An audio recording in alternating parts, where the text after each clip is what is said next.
Coming to you almost live from the Herbert I. Greenberg Studios at WHIG, it's Up Late with Sam Bass. Thank you, Scott Smith, and welcome, ladies and gentlemen, to another unforgettable of Up Late with me, Sam Bass. Tonight's show is brought to you by our presenting sponsor, Sparkling Creations of right here in Rocky Mount, your one-stop shop for turning any gathering into a celebration. Whether you're planning a wedding, a backyard bash, or just want to ride a mechanical bull without being judged, Sparkling Creations has got it all. Sparkling has tents, tables, bounce houses, and a flair to make it happen stress-free, sparkle-full, and Southern-style spectacular. That's how they roll. Thank you, Jamie, for that tongue twister. Also, I want to thank our other sponsor, Phil's Music Exchange in Wilson. Phil has the best selection of vinyl you're going to see in this area. He's got cassettes. He's got 8 tracks. If it was recorded, Phil has it. Tonight's show, we've got a beach music legend. So if you're looking for beach music, Phil can either find it for you or he's already got it there in the store, possibly on vinyl, maybe even on 8-track. And if you go in there and tell him Sam Bass sent you, he will give you an extra stamp on his rewards card. So make sure when you go in, you tell Phil you heard it on Up Late with Sam Bass. Tonight, we're bringing the beach to Rocky Mount, minus the sand in your shoes. Our guest has been setting the soundtrack for Carolina summer for decades. He also hosts his own radio show on 107.9 WNCT. Craig Woolard is in the house. From the embers to his solo career, Craig's voice is smoother than a neat pour of bourbon at Sam's Shack. So grab your shagging shoes, pour yourself something cold, settle in, maybe something room temperature, if you know what I mean. Tonight's going to be a good one. So I've been kind of taking it easy this summer. It's been the summer of Sam. Hadn't worked. Hadn't done anything but hang out at the beach. You know, just chilling at the beach, winning awards, stuff like that. You know how I roll. And I've been listening to a lot of beach music, particularly Craig with the Embers. So as the summer winds down, I want to take a moment to reflect on some of my favorite beach music songs and imagine how I might have spun them myself. A little twist here, a little nudge there. If I'd been the one behind the mic and the pen and the lyrics. So without further ado, here is my top 5 favorite beach music songs as influenced or written by yours truly. Number 5, I love beach music. I love beach. Enough of that. Oh, no. This is arguably the most iconic beach music song ever. I wouldn't change it slightly. I probably would just say, I love beach music and bourbon.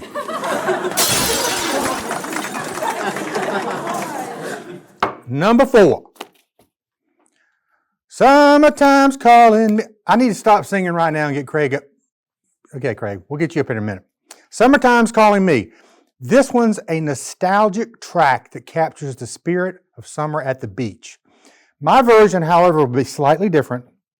It would be more like, my wife's calling me to get off the beach.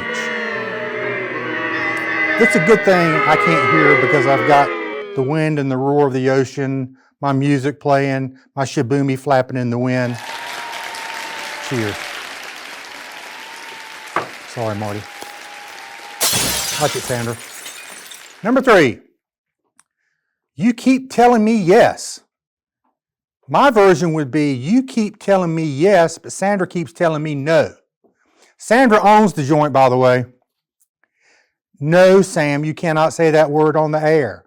No, Sam, you can't have a teleprompter. No, Sam, you can't have a bourbon budget. I'm just playing, Sandra. I'm just kidding around. I got a feeling tonight's going to be a bad night for me. I'm going to get in trouble for this, but anyway. Number 2. Do you believe in love at first sight? Do you believe in love at first sight? That's a good one. I wouldn't change much about it. But what I would say, maybe add a few words. Do you believe in love at first sight? Do you believe this is my first glass of bourbon? Yes. Or as Gen Z, we learned recently would say, bet. And my number one beach music song in the key of Sam Bass is 60 Minute Man. Folks, where are you going to get this entertainment in Rocky Mountain at? Craig's going to probably sign me up to sing with the Embers after this. But on second thought, 60 Minute Man, that's kind of a perfect sign. It's just a perfect as it is. So just let that sink in a minute. We'll be right back. Sit tight. Craig Woolard's going to be right here.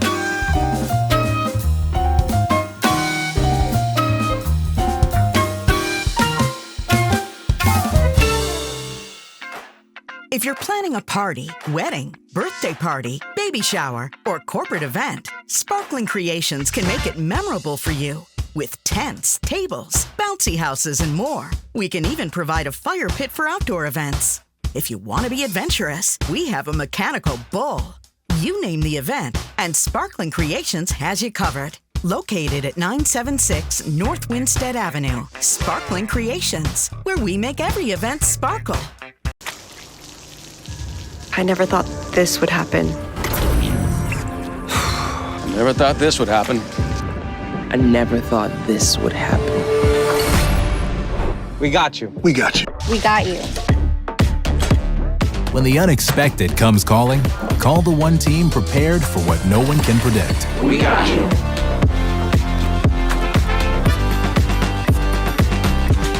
ServPro, like it never even happened. Phil's Music Exchange of Wilson offers thousands of vinyl LPs, CDs, cassettes, 8 tracks. They even have reel-to-reels, DVDs, Blu-rays, VHS, video games, an abundance of music for the music lover. Check them out today. Phil's Music Exchange in Tarboro, 207 West Tarboro Street, downtown Wilson, or philsmusicexchange.com.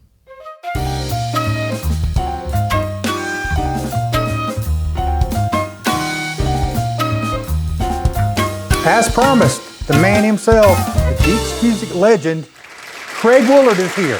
Happy to be here, Sam. Thank you for having me. Man, thank you so much for coming. I know you had to fight that Raleigh traffic to get here. So It's unbelievable. So, got a couple questions I'm going to throw at you here. We're going to go back a little ways in your history here. So your mom said you came out singing. I think she meant I came out crying. But well, maybe it was in a great, tune. But anyhow, do you remember the first song you ever sang that said, "Hey, yeah, this is what I want to do"? Man, I sang in the choir in last year of elementary school, and I sang in the church choir.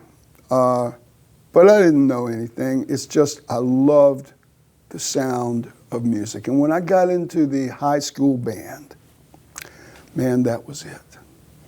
And so, as a matter of fact, in the high school band, we would come and play at Tarrytown Mall in Rocky Mount for Jim Gardner's gubernatorial race. And we must have done that several times. And we get to, coming from Washington, North Carolina, we get to Rocky Mount, and it was like, man, this must be Chicago. Yeah, I mean, you can see the background. This is Rocky Mount behind us, how much it's grown over the years. Now, how many instruments do you play? Well, I play all the saxes, bari, tenor, alto, and soprano. I play a little piano, I play flute, and I want to play guitar, but I have so far been unable to get that happening. Yeah, well, you've been around enough to, I played in bands growing up, and you kind of learn stuff from the other guys. You sure do. So are you originally in North Carolina? Yeah. Where are you from? My dad was going to Duke Law School, and Mom got pregnant, and so I was born in Durham, and as soon as he graduated, He took a job with what is now known as the ABC board, I guess, but at that time it was ATU, Alcohol Tobacco Unit. And we lived in Elizabeth City. We lived in North Wilkesboro because he worked looking for stills, you know. Okay. So revenue. And right, and that's right, exactly right. And then we moved to his hometown of Washington to move into the house in which he was born. Okay. So I'm a Washington, North Carolina homeboy. Okay. My wife's going to want me to ask, are you related to Jenny Woolard? Does that ring a bell? You know one what? of her college friends from Little Washington. I don't know. Okay, well that's... I don't know, but Washington is full of Woollards and Alley Goods. I can imagine. So you've been performing since you were 14, is that correct? Yeah, that's right. What's your first gig you really remember that you got paid for? The first gig I ever got paid for was in Core Point, North Carolina, which is down the Pamlico across the river from Washington, way down the river. And we played at the pavilion there, and I was 14, I think, and we played, and at the end of the night, guy came up and gave us about $1.50 a piece, and I said, "What's this for?" He said, "That's your pay." I said, "You mean you get paid for this?" You became a professional musician at that point. I did. So, but I want to ask you about early in your career, there was a thing called the Holiday Inn Circuit. Tell me about how intense that was and how many nights a week. Any cool stories you can share from that period? Well, I mean, it's where I learned my work ethic doing that, because we would book a year at the time. And the drummer for the band was a guy who I had met in Washington because he married a girl from there. His name was Irvin Hicks. He had been the drummer for the Swingin' Medallions and the Pieces of Eight. Wow. And we thought, man, this is the best drummer in the world. When I came up to Raleigh, I played rock and roll for a few months and made no money. And at that point, Irvin said, let's put together a 4-piece band and play the Holiday Inn Circuit and wear tuxedos. So we did, booked it a year in advance, and we would work 6 nights a week, Monday through Saturday, probably 2 weeks at a time, at Holiday Inns that were owned by the company. So we worked 2 in Raleigh, 2 in Florence, 1 in Hialeah, Florida, 1 in Nacogdoches, Lufkin, Tyler, and Baytown, Texas. That was our circuit. Wow. Pretty spread out deal there. It was. And you know, working 6 nights a week, some nights there'd be people in the lounge, sometimes there wouldn't. You know, you just learn to keep going. There you go. So let's talk about how you first started with the Embers. How did it all come about? When was it? How did that happen? I had been offered to come with the Embers 2 or 3 times, but I was making great money with the Holiday Inn band, so I didn't. And then one day,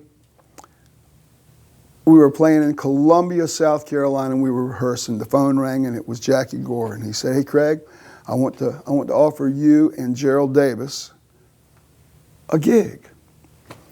And what had happened was the Embers were a 6-piece group, and 3 of their members had become dissatisfied and wanted to branch off and form their own band.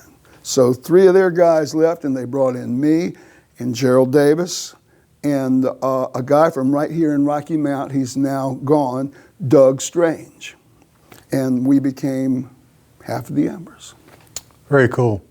So I will share a story with you. The first time I ever saw the Embers, you were very early. I think you told me you joined the Embers in '76. Correct. I was at Atlantic Beach at a place called the Pump House on the Circle. Yes. And I'm going to see this band called the Embers.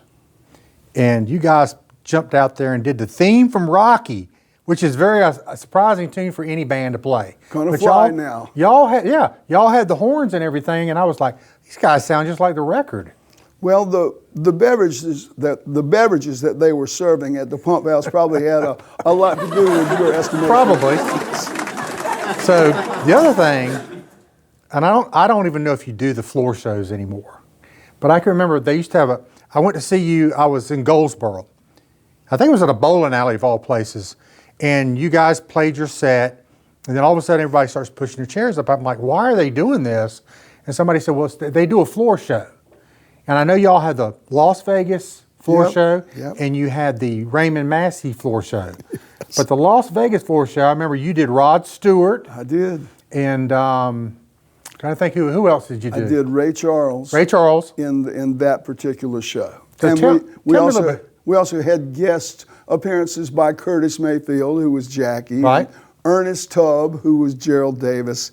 And I think Doug Strange portrayed Cher. And somebody did Waylon and Willie. Yeah, that was Gerald and me. That's funny. How did that all come about? You don't still do that anymore, right? No, it seemed like after a certain era, the people wanted to dance. Yeah.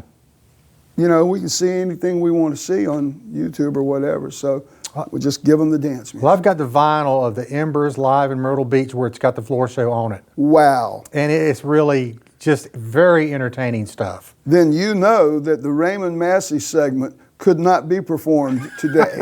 I do know that. I do know that from MacB, South Carolina, wherever he said he was from. But they're really just good stuff. And again, like it's probably aged out at this point for all of us. So you left the Embers for a little while, and you formed the Craig Woolard Band. Tell me about that whole experience. Well, before I tell you that, Sam, let me just tell you that when I would do the Rod Stewart show, on Wednesday nights in Raleigh, when we would play at the Embers Club, which was at the Hilton downtown. Embers Hilton Underground. That's it. All the wrestlers would be taping on Channel 5. And they would come in on Wednesdays, and let me tell you, it was a party. And one night, Ric Flair came in with his black, silver, and ermine robe. And he said, hey, brother, I'm going to give you this and let you wear this when you do your Rod Stewart act. So it was big time, you know. Wow. And I didn't realize how big time it was until this guy came up and he said, man, can I take a picture of you in your suit, in the robe? And I said, sure, man. He took the picture. And then he said, now, will you take a picture of me in the robe? That's when I realized the robe was the star. There you go. Yeah, well, I mean, Ric Flair's the man. There's no question about that. Woo! So, getting into the Craig Woolard Band, how did that come about? It's a long story. To make it short, our leader, Bobby Tomlinson, got involved with some people from outside the area, and we were going up to New York and recording, and they wanted me to sign a contract. I had never had a contract with the Embers, never. But this was a contract that really handcuffed me. I don't know why. And I refused to sign it, and so I was asked to leave. And so that is what happened. And of course, I left. My son was in his first year of college. Had to do something, so I put together the Craig Woolard Band. Yeah. How long did you do that? 10 years. Wow, I didn't know it was that long. Yeah, because right before the 10th year anniversary, the Embers came to me and offered me a package to come back, which included Marquee. So we're now known as the Embers, featuring Craig Woolard. And so I came back, and everything's good. So yeah, it's the Embers featuring Craig Woolard. Very good, very good. So you're like really the OG of the whole deal. Well, I don't know about that, but I mean, I'm the lead singer. Everybody else sings. I'm considered the lead singer. We've got a great bunch of guys right now. It's one of the better bands that we've had through the years. So my research team of thousands of people tells me that even younger folks are embracing beach music these days, and shagging is a TikTok trend. Do you know this? I do not know about TikTok. So I don't either. But that tells you a little bit something about us. But Robbie, if you could pop up one of those TikTok videos. Oh yeah. You never have to walk alone. You see.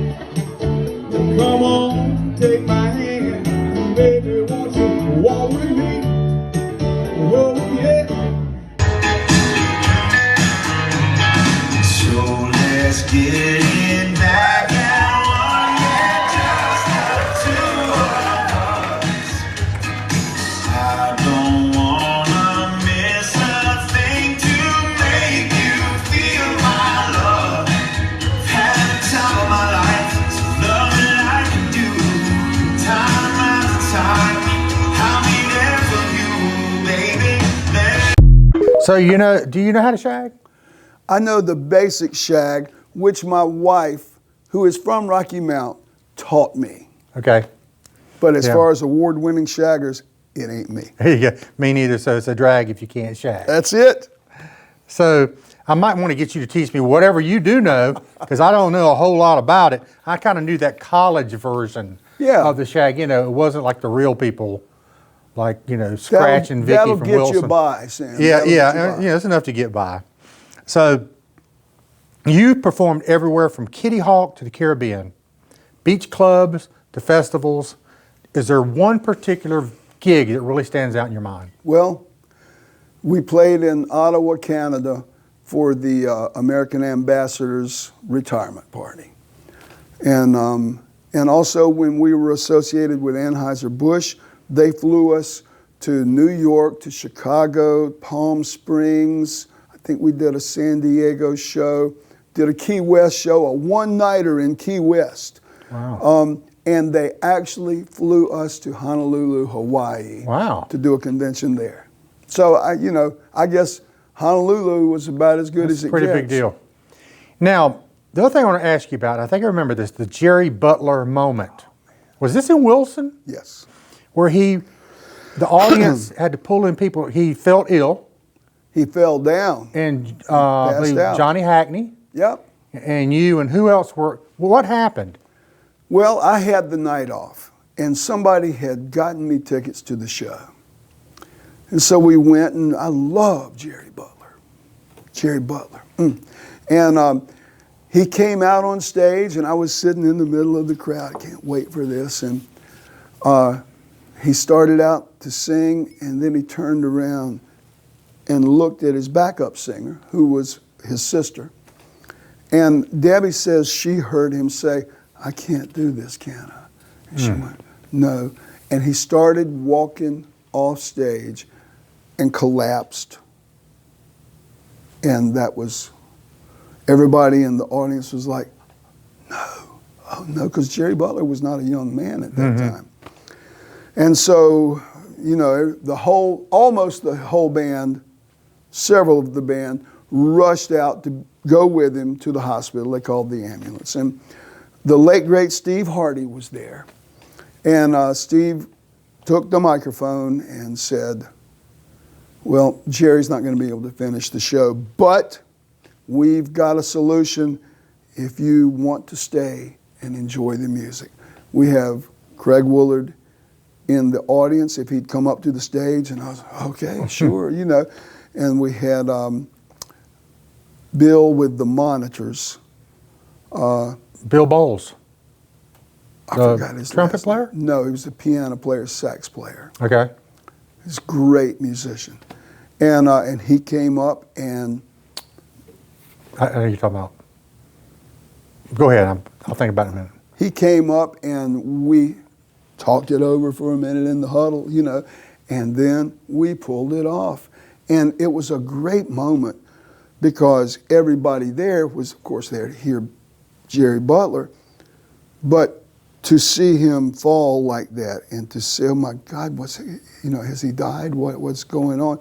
The whole audience pulled together with us on stage, and it was a night to remember, man. Let me tell you. I can imagine.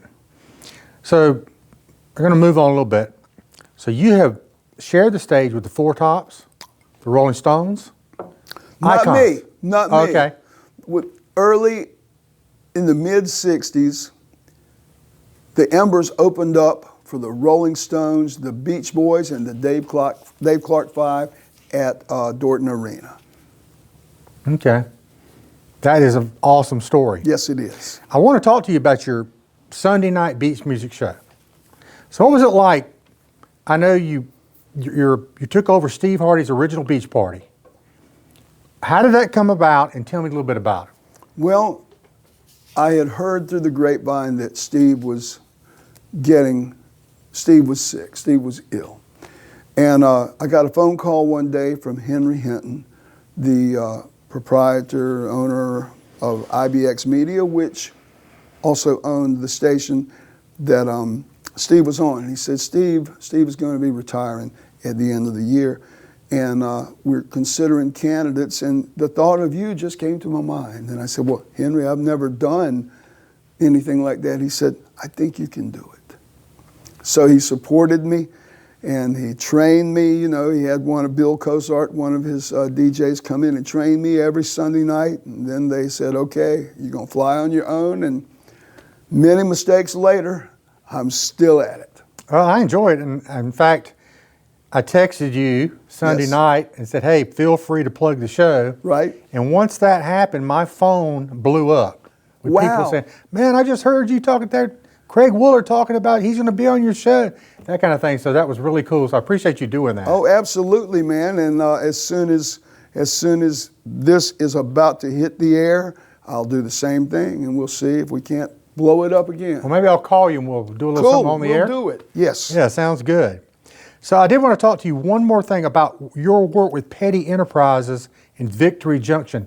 Tell me some piece of that. That was with the Craig Woolard Band, and I don't know how I got introduced to Kyle Petty, because he's the one who started Victory Junction Gang. But we came to an agreement that we would put together a beach music album, and all the proceeds would go to Victory Junction Gang. Very good. Which we did, and then we played a concert, I forget where it was, for Victory Junction Gang, and brought in more money. I got to meet Richard Petty. Of course, I got to meet Kyle, you know, so very cool. It was a great thing. So you've made fans in every corner by just your generosity. Your wife posted something on Facebook. She didn't say what you did, but was talking about what a great guy you are. I saw that today. What drives you to do that? I know giving back is a big thing.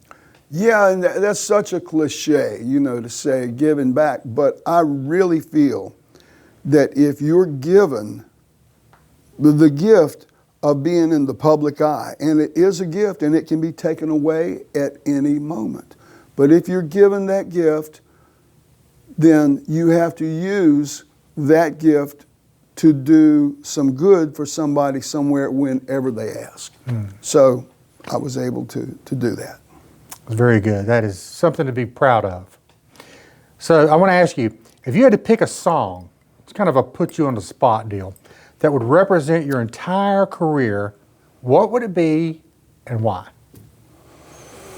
60-minute man, I'm just kidding. Well, maybe in the old days. I maybe can't do 60 no more. That would be a better one. I don't know. I guess the song that I recorded in 2001, and it won Song of the Year in 2002. It's called Love Don't Come No Stronger Than Yours or Mine. And I didn't write it, but it's a great song, and I got to sing it, and I got to record it and arrange it and everything. So, I mean, that's just as good an emotion as I can think of with a song. So you said it won an award. I'm assuming it won an Academy? Yeah. So tell me what the Academy stands for. Carolina Beach Music Awards, and they wanted something that sounded like the Grammys. Right. So they called it the Cammys, and it happens in the merry month of November. Every year we go down to Myrtle Beach, North Myrtle Beach, to the Alabama Theater, and everybody in the business comes together, DJs, bands, club owners, and people vote for who they want to win what. And you've won a bunch of them. I have won some. It's like 13, am I right? I think it's okay. Is that right? I don't know. Well, my research staff again. I think 13 is the number we're looking at. But that is awesome. So we're running out of time. I want to thank you so much for coming on. Man, this has just been a blast. I've had to skip over like 20 questions here just because of time. But I think we hit on all of the really good stuff. I thank you for coming. And maybe we can get you back on here sometime. Maybe we can get you to sing something. I'd love to do that. Before we leave, let me say hello to my wife from Rocky Mount. Hey, Debbie. And let me also remind everybody that there's a book out by Bobby Tomlinson, his story of the Embers, and it's available from Bobby. Very good. Ladies and gentlemen, Mr. Craig Woolard. This is a beach music icon. Thanks for coming, Craig. Thank you for having me, Sam, and thanks for the bourbon. Yes, sir. We'll be right back.